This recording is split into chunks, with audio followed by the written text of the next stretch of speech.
অভিষেক বন্দ্যোপাধ্যায়কে নিয়ে কোনো আলোচনাই হয়নি।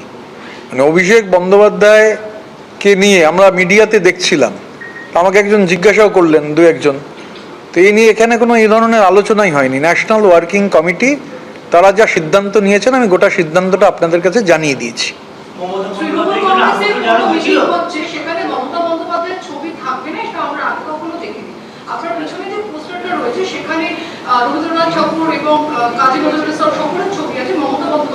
জাতির জনকের ছবি রয়েছে, মহাত্মা গান্ধী, সংবিধানের প্রণেতা ডক্টর বাবা সাহেব আম্বেদকর রয়েছেন, হাজার বছরের শ্রেষ্ঠ বাঙালি রবীন্দ্রনাথ রয়েছেন, বিদ্রোহী কবি কাজী নজরুল ইসলাম রয়েছেন।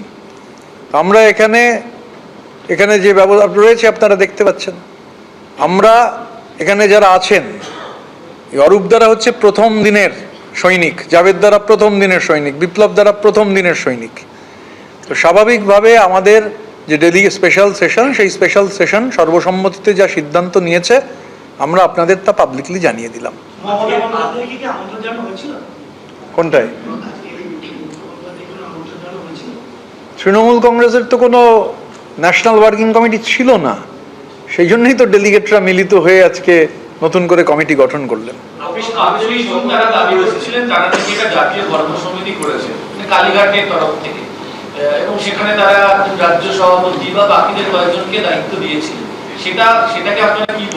দেখুন, আইন কানুন মেনে তো সব করতে হয়। আর যার নাম ধরুন ঘোষণা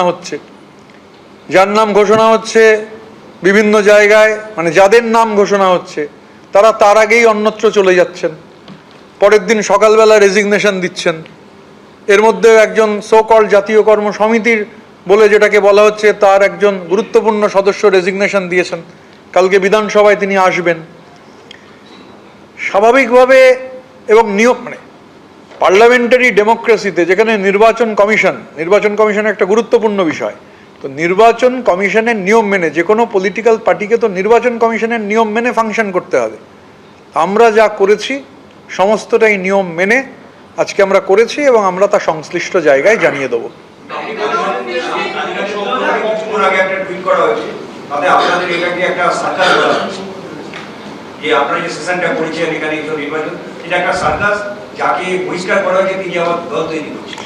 ক্যাঙ্গারু কোর্ট বলে একটা কথা আছে।